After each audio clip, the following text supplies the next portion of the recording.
কানাডীয় পণ্যের ওপর 25% শুল্ক আরোপের ঘোষণা দিয়েছেন যুক্তরাষ্ট্রের নবনির্বাচিত প্রেসিডেন্ট ডোনাল্ড ট্রাম্প। জবাবে মার্কিন পণ্যের ওপর প্রতিশোধমূলক পাল্টা শুল্ক আরোপের পরিকল্পনা করছে কানাডা। কানাডা সরকারের সূত্রের বরাত দিয়ে এ তথ্য জানিয়েছে মার্কিন সংবাদ মাধ্যম সিটিভি নিউজ। প্রতিবেদনে বলা হয়েছে, পাল্টাপাল্টি শুল্ক বৃদ্ধির ঘোষণা শেষ পর্যন্ত বাণিজ্য যুদ্ধে রূপ নিতে পারে।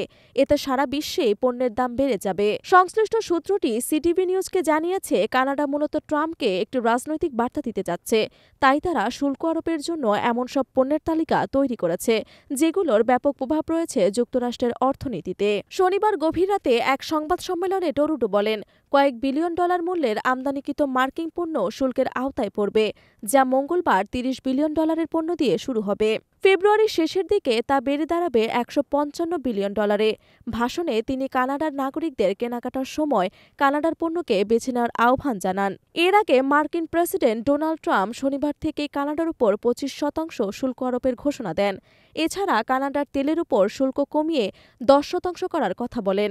আর এই শুল্ক 18 ফেব্রুয়ারি থেকে কার্যকর হতে পারে জানান তিনি।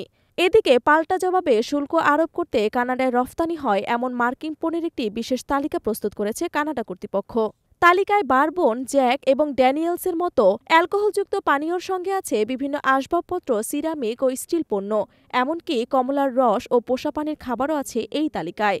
উল্লেখ্য, নির্বাচনী প্রচারণার সময় ট্রাম্প চীনা পণ্যের ওপর 60% পর্যন্ত শুল্ক আরোপের হুমকি দিয়েছিলেন। তিনি মনে করেন, এই পদক্ষেপের উদ্দেশ্য যুক্তরাষ্ট্রে আসা বিপুল সংখ্যক অবৈধ অভিবাসী ও প্রতিবেশী দেশগুলোর সঙ্গে বাণিজ্য ঘাটতির সমাধান করা।